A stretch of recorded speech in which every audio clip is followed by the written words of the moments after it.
Hi, Chris Mims here, Mims Integra Insurance, answering your questions about insurance.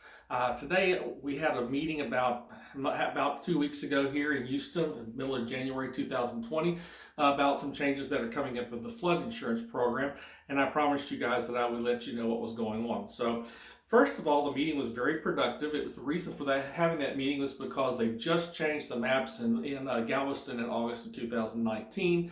The Fort Bend County maps are changing at the end of this year, close to the end of this year, and Harris County is not too far behind that. We expected some drastic changes after Harvey and that sort of thing, but honestly, there was only about 3 miles worth of area that was brought into the floodplain in Fort Bend County that wasn't before, and there was about another 1.5 miles of square areas that was taking out. So there was very little change in the maps itself. But what they wanted to emphasize was some things that I really didn't know after 25 years is, first of all, the flood maps themselves are designed to look at the flow of water. When water's coming down, like in Fort Bend, the Brazos River, and at levels of water that are coming down, where is it going to flow and overflow at that point in time? So that's all the flood map is designed to do, is watch flows of water and where they're going to go, and based on historic highs and lows of that information. It does not in any shape, form, or fashion take into account the localized drainage from rainfall. Listen to that again. It doesn't take into account at all localized drainage from localized rainfall.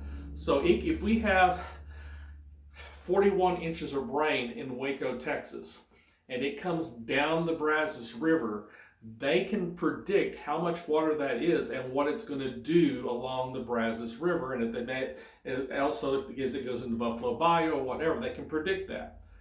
But they can't predict what 41 inches of rain on Houston, Texas is going to do to Houston, Texas, or what that 41 inches of rain at one time is going to do in Waco at that point in time, where it's going to flood, where it's going to drain, what's going on.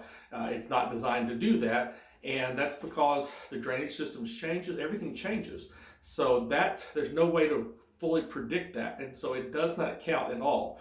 So for instance, before Hurricane Harvey, and they're still looking at new numbers, Hurricane Harvey just a couple of years ago, over 40% of new flood claims always came from areas that had never flooded before, and areas that didn't require flood insurance. You hear that? 40% of the claims came from places that never flooded before and were not required to have flood insurance. So that, especially here in Houston, Texas, where we're 50 miles above sea level, which means we're basically flat, got lots of concrete. We're all in what they consider the 500-year floodplain. And so, of course, when they were talking about during Hurricane Harvey that this is a 1,000-year flood, that was media hype, because there's nothing to determine that as far as the flood maps are concerned. Nothing can tell you that was a 1,000-year flood, because that's not what they're designed to do. That was localized rain right here, and the flood maps have nothing whatsoever to do with that. So if you don't have flood insurance in Houston, you've been here a long time, you've been through Allison, you've been through the Memorial Day flood, you've been through the Tax Day flood, you've been through Hurricane Harvey, you've been through Imelda, you've been through Ike, and you didn't flood, it doesn't mean the next time you won't get that amount of rain to flood.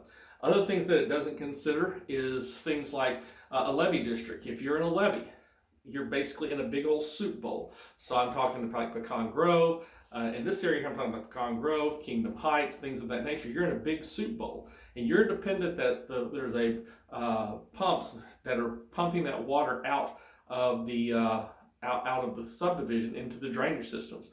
Well, number one, what happens when those pumps don't work? Well, the water's going to back up in the subdivision and have nowhere to go. Those sort of things. So they can't even account for that sort of thing. So if you think you live in a levee district and you're safe, you're not necessarily safe. I know Pecan Grove at Harvey had just put in new pumps, and they failed at one point in time, and they got them back up and running, but they were brand new pumps, and they had just failed. So you can't depend on that. Neat thing that we didn't know, or that's been grandfathered in recently, is if you have a preferred risk policy and your area is changed from a preferred area to an area that's required to have flood insurance, you can now transfer that policy to the next homeowner, and they can keep the lower rates that you have and keep the grandfathering into that. If you had a preferred policy before you sold the house and you sold it to somebody else moving in that area. So all these areas that did get remapped before Harvey, if you had flood insurance, you just added some value to your home, because if you had flood insurance beforehand, you can now transfer that policy to the next person so that they don't have to go out and get a flood elevation certificate and pay a whole lot of money. Especially people that are over in Katy, in the areas that's in the reservoir that have not been remapped yesterday in Harris County that flooded in Hurricane Harvey. If you can still get a preferred policy, this is a great value to your home in the future if you need to sell your home, because chances are they're going to change those flood zones in that area. I can't guarantee it, but at least you know that you've got that taken care of. Realtors, that's a big thing also. When you have somebody listing their home with you, you may want to think about the fact, ask them, do you have flood insurance on this house? Because that could be a big selling point, especially if there's things going to be changing in the near future. And finally, the other thing that was really important is all of this is going away sometime in 2021. Right now it's projected that we're going to have a completely different flood rating system in October of 2021. It's the government's doing it. It's all behind a veil right now, and that's their projected date. So I would say that probably will get pushed back a little bit.